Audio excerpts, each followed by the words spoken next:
Queridos, eu os convido a abrir a Escritura na segunda carta de Paulo aos Coríntios, capítulo 1. Esse é o nosso segundo estudo na carta, na sequência que nós começamos na quarta-feira passada. E hoje nós vamos do verso 3 até o verso 11. Na verdade, nós vamos até o verso 7. Mas eu vou ler até o verso 11, porque é uma unidade e apenas o tempo não vai dar para cobri-la toda. Vamos orar pedindo a iluminação do nosso Deus para a compreensão da sua palavra. Ó Deus, que privilégio nosso podermos nos reunir para te cultuar, aprender mais do Senhor, cantar os teus louvores de maneira pública, aberta, aqui nessa cidade durante a semana. Obrigado pelos irmãos, amigos que aqui se encontram nessa noite, todos unidos nesse mesmo objetivo. Pedimos, nosso Pai, que o Senhor queira nos conduzir na compreensão da Tua palavra. Em nome de Jesus é que pedimos. Amém. 1 Coríntios, capítulo 1, lendo a partir do verso 3. Bendito seja o Deus e Pai de nosso Senhor Jesus Cristo, o Pai de misericórdia e Deus de toda consolação. É Ele que nos conforta em toda a nossa tribulação, para podermos consolar os que estiverem em qualquer angústia, com a consolação com que nós mesmos somos contemplados por Deus. Porque assim como os sofrimentos de Cristo se manifestam em grande medida a nosso favor, assim também a nossa consolação transborda por meio de Cristo. Mas se somos atribulados, é para o vosso conforto e salvação. Se somos confortados, é também para o vosso conforto, o qual se torna eficaz, suportando vós com paciência os mesmos sofrimentos que nós também padecemos. A nossa esperança a respeito de vós está firme, sabendo que, como sois participantes dos sofrimentos, assim o sereis da consolação. Porque não queremos, irmãos, que ignoreis a natureza da tribulação que nos sobreveio na Ásia, porquanto foi acima das nossas forças, a ponto de desesperarmos até da própria vida. Contudo, já em nós mesmos tivemos a sentença de morte, para que não confiemos em nós, e sim no Deus que ressuscita os mortos, o qual nos livrou e livrará de tão grande morte, em quem temos esperado que ainda continuará a livrar-nos, ajudando-nos também vós, com as vossas orações a nosso favor, para que por muitos sejam dadas graças a nosso respeito pelo benefício que nos foi concedido por meio de muitos. Nós vamos até o versículo 7 hoje, se Deus permitir, onde o apóstolo Paulo fala dos sofrimentos e como Deus lida com ele no meio dos sofrimentos, mas ele fala de maneira geral, colocando alguns princípios. E a partir do verso 8, ele cita um caso em particular, que foi o sofrimento que ele passou na Ásia, mais especificamente na cidade de Éfeso. E aí nós vamos deixar isso para a próxima quarta-feira. Mas toda a passagem que nós lemos, do verso 3 até o verso 11, tem um assunto só. O apóstolo Paulo está mostrando como é que Deus usa o sofrimento na vida dele, ou qual a razão pela qual o apóstolo Paulo sofre tanto. Antes de entrar no assunto, vamos lembrar o que nós vimos na última quarta-feira, para a gente não perder o fio da meada, não é? Sempre bom a gente ter a visão geral. O que nós vimos na quarta-feira passada o que nós tivemos foi uma visão geral do que é essa segunda carta. Nós lembramos de que, na verdade, ela é a quarta carta da correspondência de Paulo com a igreja de Corinto, e que ela foi escrita com alguns objetivos. Paulo queria agradecer o bom resultado de uma carta anterior, a terceira carta, que é chamada Carta Severa, e que nós não temos essa carta.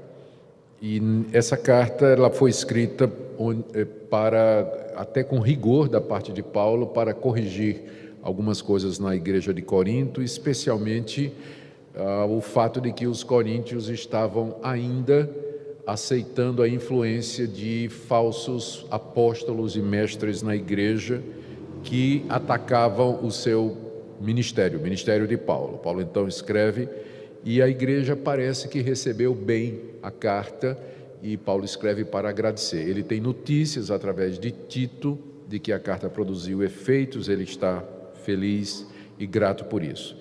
Mas ele ainda precisava esclarecer algumas coisas a respeito do seu ministério, e é nisso que ele gasta o miolo da primeira parte da carta, do capítulo 2 até por aí, capítulo 7, Paulo está ainda defendendo o seu ministério, explicando algumas coisas a respeito do seu trabalho, para não ficar nenhuma dúvida na igreja que ele próprio fundou.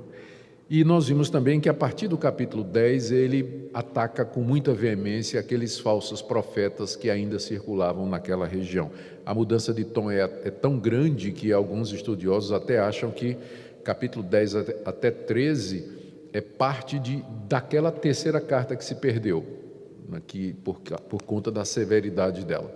Nós vimos que não tem evidência para isso. O que aconteceu provavelmente é que Paulo, chegando no final da carta, ele recebeu notícia de que a situação deu uma piorada lá em Corinto, e ele então agrava o tom em que ele escreve para corrigir aquela igreja. A gente sempre fica impressionado com o amor de Paulo e a paciência do apóstolo Paulo em lidar com a igreja de Corinto, uma igreja extremamente problemática, extremamente difícil, mas ele não desiste da igreja.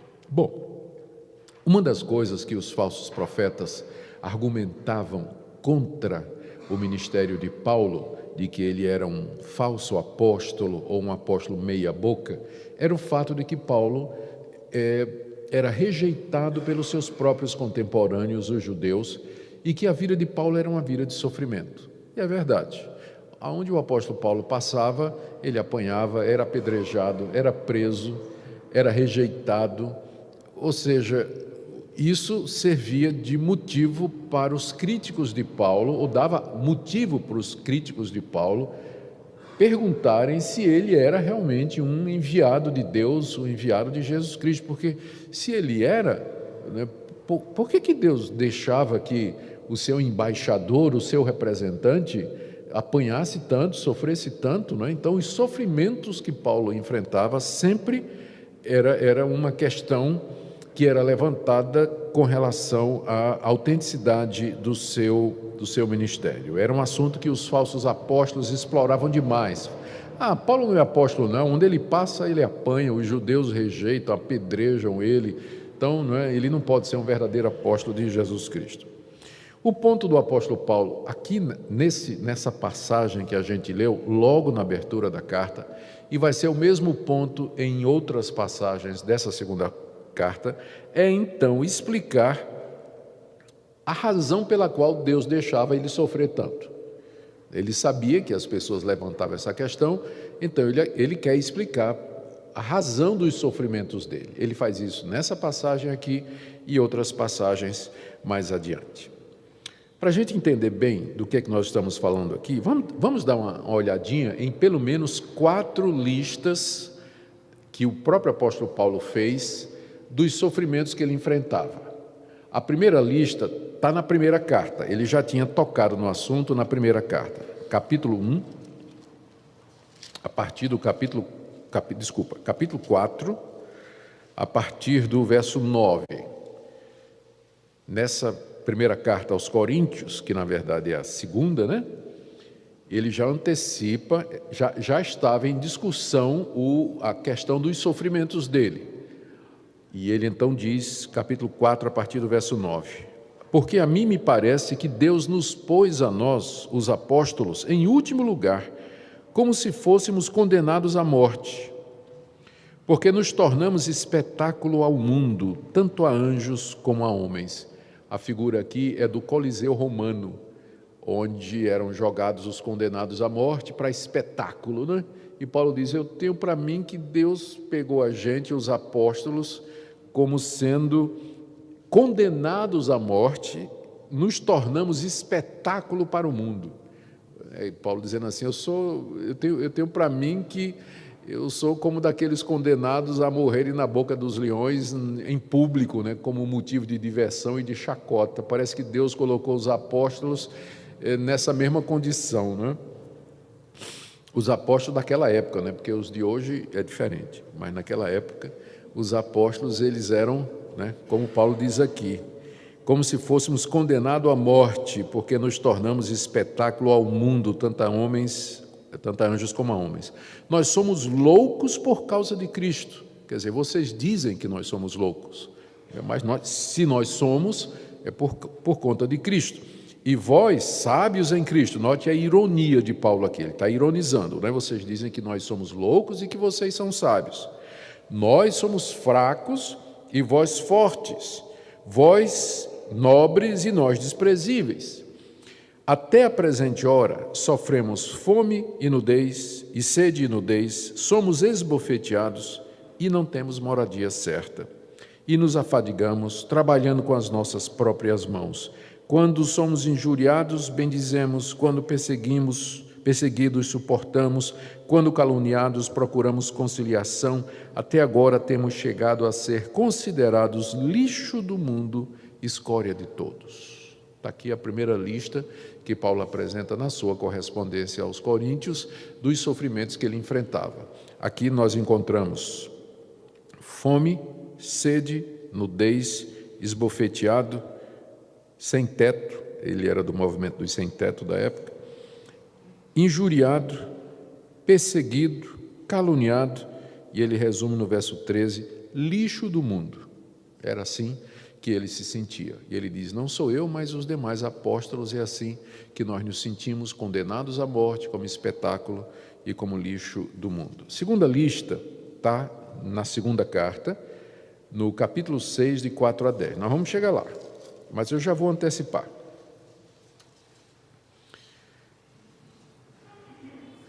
Segunda aos Coríntios, capítulo 6, a partir do verso 4. Pelo contrário, em tudo, recomendando-nos a nós mesmos como ministros de Deus. Então, o que é que ele lista que o recomenda como ministro de Deus? Ou seja, que prova, que são evidências, credenciais de que ele é um ministro de Deus. Aí vem a lista.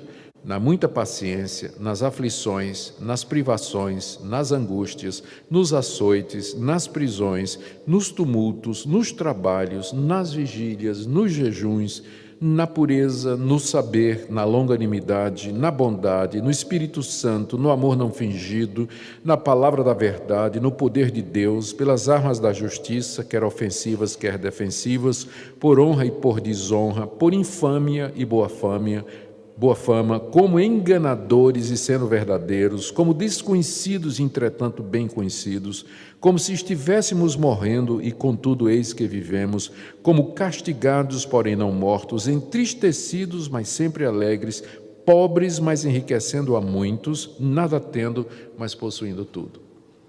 É uma segunda lista onde ele coloca o que ele passa por amor de Cristo, né? Os sofrimentos que ele enfrenta como apóstolo de Jesus Cristo, que tem muita coisa aqui parecida com a primeira lista, né? A terceira está no capítulo 11 dessa mesma carta, a partir do verso 23.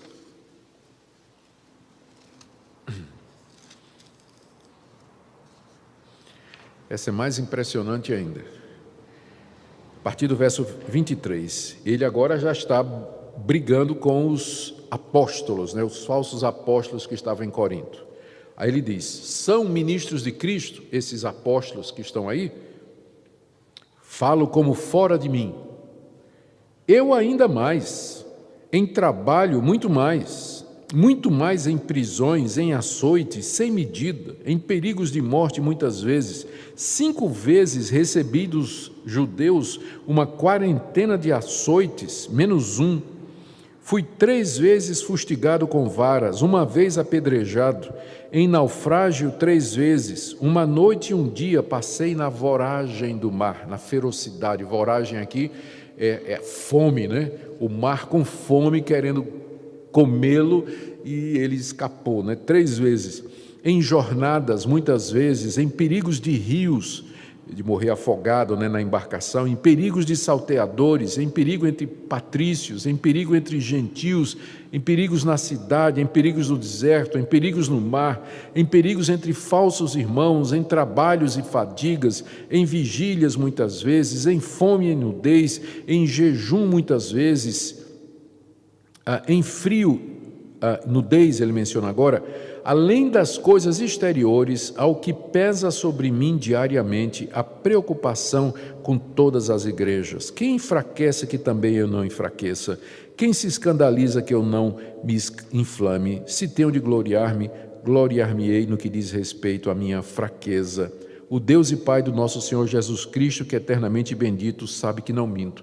E aqui ele cita um episódio em que ele teve que fugir de Damasco, escondido num cesto, para poder não morrer. Verso 32, em Damasco, o governador preposto do rei Aretas montou guarda na cidade do Damasceno para me prender. Mas num grande cesto me desceram por uma janela da muralha abaixo, e assim me livrei das suas mãos. O grande apóstolo Paulo, escondido dentro de um cesto de vime, baixado pela muralha para poder escapar da morte. Era disso que ele se gloriava.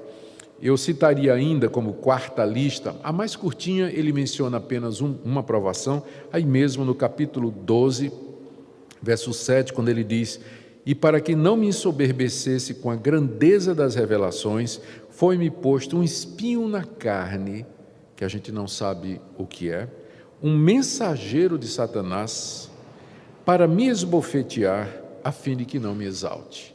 Além de todos esses sofrimentos, ainda tinha esse tal desse espinho na carne, que era como se fosse uma pessoa que esbofeteava o apóstolo Paulo constantemente para que ele não se ensoberbecesse, que ele chama de um espinho na carne, mensageiro de Satanás. Muito bem, aqui quando então Paulo vai falar de provações e sofrimentos, voltando agora para o trecho que a gente leu e que nós vamos expor agora, a gente tem que ter em mente isso aqui. Tá? Paulo está falando disso aqui, prisão, a lista é grande, né?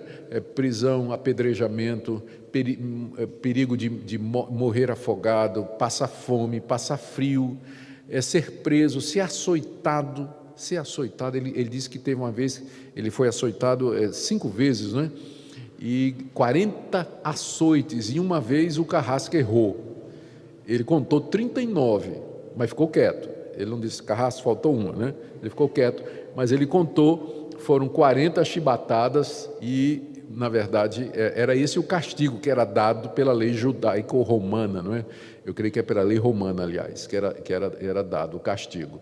E o Carrasco lá errou e deu só 39, mas ele estava contando, né? A chibatada que recebia. Era isso que ele sofria e era isso que provocava o questionamento. Como é que um homem, né, que tem uma ficha dessas, por que esse sofrimento? Se ele é de Deus, por que todo esse sofrimento? Por que ele enfrenta todas estas coisas? É o que Paulo procura responder aqui na 2 Coríntios, capítulo 1, a partir do verso 3. Vamos ver aqui, então, a explicação de Paulo, como é que Deus usava os seus sofrimentos. Bom, de maneira geral, né, do verso 3 até o verso 7, na próxima quarta a gente vai focar naquele caso especial de Éfeso. Bom, são alguns, os pontos que nós vamos destacar aqui são os seguintes. Em primeiro lugar, Paulo menciona que no meio de todas essas provações, Deus o confortava. Ele podia passar por tudo aquilo, e de fato ele passava, mas ele sentia ou tinha da parte de Deus o conforto no meio de todo aquele sofrimento. Tanto é que ele começa essa passagem dizendo: bendito seja o Deus e Pai de nosso Senhor Jesus Cristo, o Pai de misericórdia e Deus de toda consolação. É Ele quem nos conforta, ou é Ele que nos conforta em toda a nossa tribulação. É impressionante como uma pessoa que passa por tudo isso, ele não tem revolta no coração com Deus. Ele não se sente injustiçado, ele não se sente que Deus não está dando a ele o devido valor, ou que Deus não ouve as suas orações, porque ele, inclusive, orou para que Deus tirasse o espinho na carne. A gente não chegou até aquela passagem, mas ele 3 vezes pediu que Deus tirasse o espinho da carne dele, não é? Que era um dos muitos sofrimentos que ele passava, e a resposta de Deus foi não, embora Deus tenha dado para ele a graça para que ele pudesse suportar tudo aquilo. Mas realmente impressiona a capacidade que o apóstolo Paulo tem de passar por todas estas coisas e ainda ter essa atitude de gratidão a Deus, de louvor a Deus. Ele bendiz a Deus, bendito seja Deus, e chama Deus aqui de o Pai de misericórdia. A misericórdia de Deus não consistiu em livrar Paulo do sofrimento, mas em confortá-lo no meio do sofrimento. Ele não tirou Paulo, ele não tirou o espinho da carne de Paulo, mas ele deu graça para que Paulo pudesse suportar. E Paulo vê isso como misericórdia, que Deus teve compaixão dele.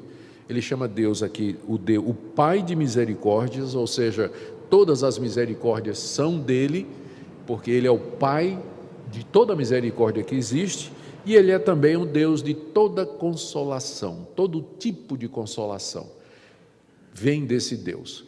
Consolar é confortar, trazer alegria no momento de tristeza, no momento de necessidade, chegar junto, ajudar, encorajar quando a pessoa está desanimada. É isso que Deus fazia com Paulo no meio de todos esses sofrimentos que nós acabamos de ver. Então Paulo tinha essa convicção, ele experimentava esse conforto de Deus no meio de todo o sofrimento. Agora, ele fazia isso porque ele sabia por que é que Deus permitia todas aquelas coisas. E a razão está aí no verso 4. É Deus que nos conforta em toda a nossa tribulação para podermos consolar os que estiverem em qualquer angústia com a consolação que nós mesmos somos contemplados por Deus. Ou seja, Paulo sabia que a razão pela qual ele experimentava todo aquele sofrimento e era consolado por Deus é para que ele pudesse também consolar e confortar outras pessoas que estavam sofrendo. Ou seja, era como se Paulo fosse um rato de laboratório, vamos usar isso, né? Fosse a cobaia. Deus primeiro experimentava nele, não é? E uma vez que Paulo tinha a experiência do conforto no meio das tribulações, quando ele encontrava irmãos também sofrendo, passando por dificuldades e por angústias, Paulo tinha uma palavra de experiência, uma palavra que ele mesmo tinha vivido para consolar aqueles irmãos. Então era por isso que Deus permitia que ele passasse por sofrimentos, porque os sofrimentos de Paulo, seguidos da consolação, davam ao apóstolo Paulo autoridade para ele ministrar, aconselhar e abençoar as outras pessoas que Deus colocou sob seus cuidados e que também igualmente experimentavam sofrimento, dificuldade. Paulo sabia que Deus permitia tudo aquilo para usá-lo para consolar a outras pessoas, como ele diz aqui no verso 4. Deus me consola para que eu possa consolar outros. Por isso ele permite que eu sofra, para que eu possa consolar quem está sofrendo. E isso, saber disso, animava o coração do apóstolo Paulo. Como é que Deus fazia isso na vida de Paulo? Ele explica no verso 5, né? O porquê aí está introduzindo uma explicação. Ele diz, porque assim como os sofrimentos de Cristo se manifestam em grande medida a nosso favor, assim também a nossa consolação transborda por meio de Cristo. O que é que ele quer dizer aqui? Ele quer dizer que ser um discípulo de Jesus Cristo, e particularmente um apóstolo de Jesus Cristo, vamos concentrar mais no discípulo, significa em participar dos sofrimentos de Jesus Cristo. É isso que muita gente não entende a respeito do cristianismo. O cristianismo tem no seu coração a redenção do homem mediante o sofrimento e a morte de um homem, que é o nosso representante, Jesus Cristo. Então, se nós somos seguidores de Cristo e salvos por Cristo, coisas como teologia da vitória, do triunfalismo, do sucesso e de bênçãos materiais aqui, é uma contradição ao próprio espírito do cristianismo. Nós somos discípulos do crucificado. Nós seguimos aquele cuja vida foi uma vida de sacrifício, de renúncia e que nasceu para morrer na cruz, que durante a sua vida não teve os confortos, não teve os privilégios que outras pessoas tiveram, e que assumiu voluntariamente esse papel exatamente para nos redimir das nossas iniquidades. Então, quem quiser ser um discípulo de Jesus Cristo, ele tem que estar disposto a, como ele diz aqui no verso 5, os sofrimentos de Cristo se manifestam em grande medida a nosso favor. Ele tem que estar disposto a participar dos sofrimentos de Cristo Jesus. O cristianismo não é uma religião triunfalista com relação ao mundo presente. A perspectiva e a visão que o cristianismo traz da vida nossa aqui nesse mundo não é de como se aqui fosse o paraíso, como se aqui fosse o céu e como se aqui a gente fosse experimentar tudo de bom que Deus tem para nós. Na verdade, não. O cristianismo, ele é bastante realista quanto à situação da humanidade e daquilo que nos espera aqui. E Jesus e os apóstolos nunca enganaram ninguém com um falso evangelho. Sempre o chamado foi: você quer me seguir? A porta é estreita. Quem ama pai, mãe, filho, seus bens, suas coisas mais do que a mim, não é digno de mim. Quem quer vir após mim, negue-se a si mesmo, tome a sua cruz e me siga. Então, só esse chamado de Cristo já mostra desde cedo que tipo de religião é o cristianismo. Então, pessoas que pensam em ser cristãs, ou aceitar Jesus, ou frequentar uma igreja na expectativa de receber bênção material, sucesso financeiro nesse mundo, eles estão seguindo, na verdade, um outro evangelho, mas não é o evangelho bíblico, o evangelho que nos é apresentado, quer seja pelo próprio Jesus, quer seja pelos seus seguidores, como o apóstolo Paulo. É o que ele fala aqui no verso 5. Os sofrimentos de Cristo se manifestam em grande medida a nosso favor. Ou seja, porque eu sou cristão, eu participo também dos sofrimentos de Cristo Jesus e dos benefícios que esses sofrimentos representam a nosso favor. Mas tem uma contrapartida também, final do verso 5. Assim como eu participo dos sofrimentos, diz o apóstolo Paulo, assim também a nossa consolação transborda por meio de Cristo. Da mesma forma que Deus permite que eu sofra, como Cristo sofreu, Deus também me consola, como Cristo foi consolado na ressurreição dos mortos, quando Deus o tira da sepultura e o exalta. Mas só que a ordem é essa: primeiro o sofrimento e em seguida a consolação. Então, da mesma forma que Paulo sofria, ele também era consolado. E tudo isso ele diz no verso 6, é para vocês. Olha só que declaração: se nós somos atribulados, é para o vosso conforto e salvação. Como é que funciona isso? Paulo diz, olha, se eu sou atribulado, quer dizer, se eu passo por tudo isso, é para conforto e salvação de vocês. Ou seja, para que o rebanho seja salvo e confortado, o pastor tem que sofrer. Em outras palavras, é isso aí, né, que ele está dizendo. Não sei nem porque que eu estou dizendo isso. Mas é o que Paulo está dizendo. As minhas tribulações, lembra que ele está tentando explicar à igreja de Corinto por que ele sofre. Porque era a acusação dos falsos mestres, né, dizendo ele sofre porque é um renegado de Deus. Paulo diz, não. Quanto mais eu sofro, mais consolo e salvação para vocês. Mais consolo e salvação. Por quê? Por que ele sofria? Ele sofria porque ele pregava a palavra, porque ele era um discípulo de Jesus Cristo, porque ele anunciava o evangelho. E quanto mais ele pregava, mais ele sofria e mais ele era perseguido. Mas quanto mais ele pregava, mais gente ouvia o evangelho, mais gente era chamada pelo Espírito Santo através da pregação, e mais gente era salvo, e mais gente recebia o conforto da redenção que vem através de Jesus. Ou seja, quanto mais Paulo sofria, mais gente se salvava e mais gente recebia conforto do Espírito Santo. Se somos atribulados, é para o vosso conforto e salvação. E se somos confortados, é também para o vosso conforto. Quando Paulo recebia conforto da parte de Deus, ele era consolado, então ele podia passar isso também para as pessoas que estavam sob a sua responsabilidade, os membros da igreja de Corinto, das demais igrejas que ele fundou e de onde ele era pastor. Ou seja, quer Paulo estivesse sofrendo, quer ele estivesse sendo consolado, ele era o canal através do qual Deus salvava e consolava as pessoas ao seu redor. Essa é a razão pela qual ele sofria. Só que no verso 6 ele coloca uma condição, não é, para que isso funcione. Ele diz que isso se torna eficaz, suportando vós com paciência os mesmos sofrimentos que nós também padecemos.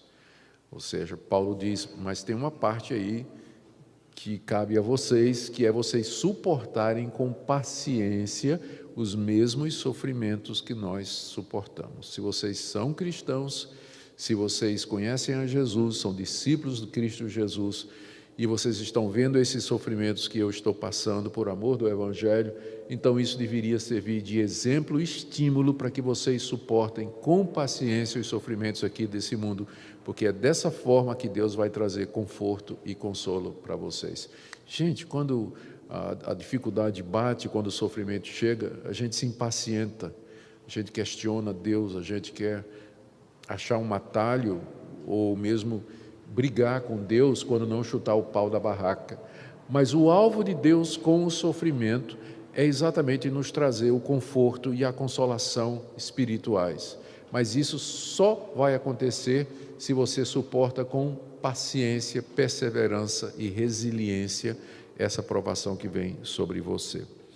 No verso 7, o apóstolo Paulo diz da certeza que ele tem de que aqueles irmãos ali em Corinto, eles seriam abençoados com aquele sofrimento. Verso 7, a nossa esperança a respeito de vós está firme, sabendo que como sois participantes dos sofrimentos, assim os sereis da consolação.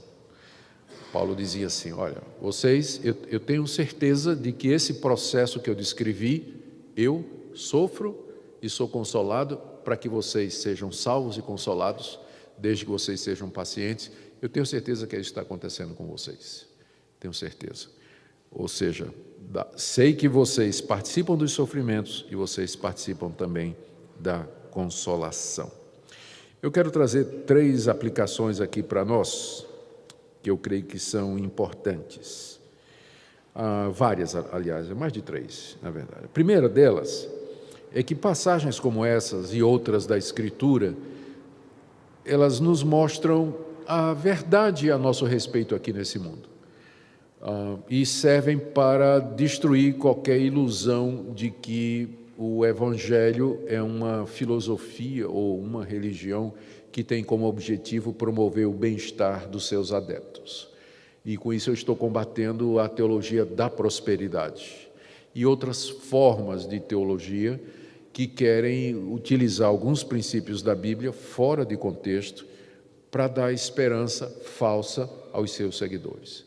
Eu não estou dizendo que todo mundo que faz isso é um falso profeta, mas eu estou dizendo que ele está ensinando um falso evangelho. Pode ser que haja alguém que seja sincero e que aprendeu isso de alguém, mas que ele está ensinando um falso evangelho, ele está. Eu não estou negando que Deus não nos consola aqui com bens materiais. Ele faz isso. Eu não estou negando que Deus nos livra de situações difíceis. Ele faz isso. Só que não há nenhuma garantia que Ele vai fazer isso sempre, o tempo todo, com todo mundo. Por isso, o sofrimento vai bater na sua porta. A crise vai chegar em você. Problemas, eles aparecerão na sua vida. E quando chegar, você não devia ficar surpreso, do tipo assim, mas de que adiantou servir a Deus, ir na igreja, orar, dar o dízimo, né, contribuir, fazer campanha, andar certinho, se no fim eu estou sofrendo igual as pessoas desse mundo. A razão é essa daqui, que Deus ele não promete nos isentar dos sofrimentos que são peculiares à natureza humana por conta da nossa situação de raça caída e raça pecaminosa. Segunda coisa, nós devemos entender por que é que pastores, presbíteros e líderes às vezes sofrem. Eles sofrem para que eles possam ser canais para abençoar outra pessoa. Eles precisam ser quebrados, eles são como vasos que tem um tesouro dentro, ou um perfume dentro, que primeiro precisa ser quebrado para que o aroma se espalhe. Essa é a razão pela qual, não com pouca frequência, homens de Deus, que são verdadeiros homens de Deus, eles passam por tribulações, provações e sofrimentos muito grandes. Exatamente como no caso de Paulo, através do quebrantamento deles e do sofrimento deles, Deus transmitir o aroma de vida para as pessoas. Eles precisam ser quebrantados e consolados. E não poucas vezes Deus coloca os líderes como exemplo disso. Ele fez isso com os profetas do Antigo Testamento.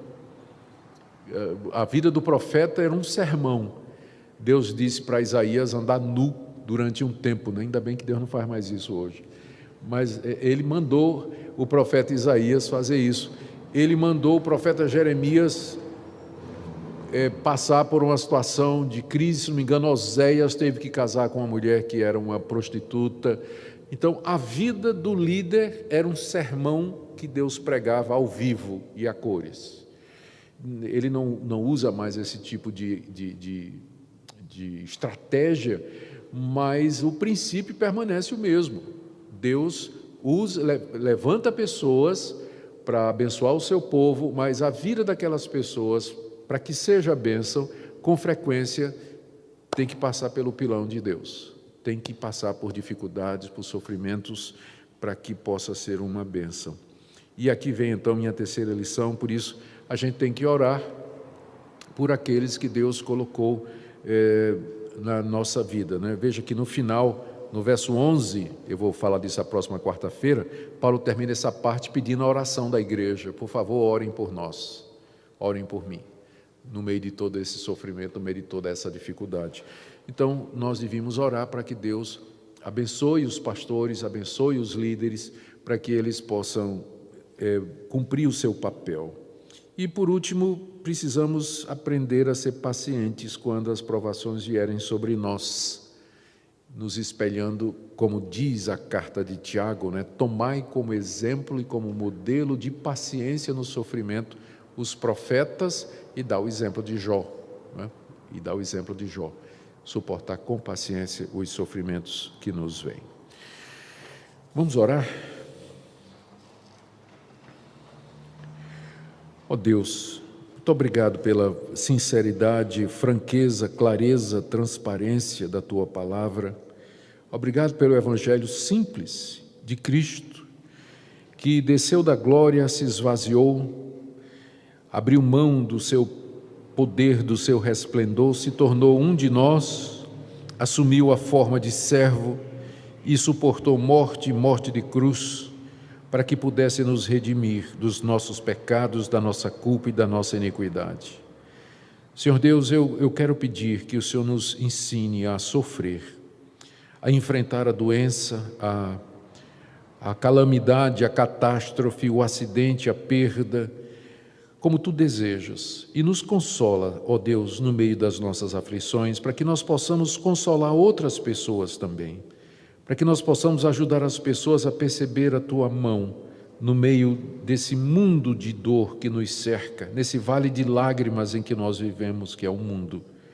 Nos ajuda a ser consoladores, pessoas que trazem esperança e graça, baseados na obra do Teu Filho Jesus Cristo, trazendo a consolação final, que é o perdão de pecados e a vida eterna. Ajuda-nos a ser instrumentos Teus, em nome de Jesus. Amém.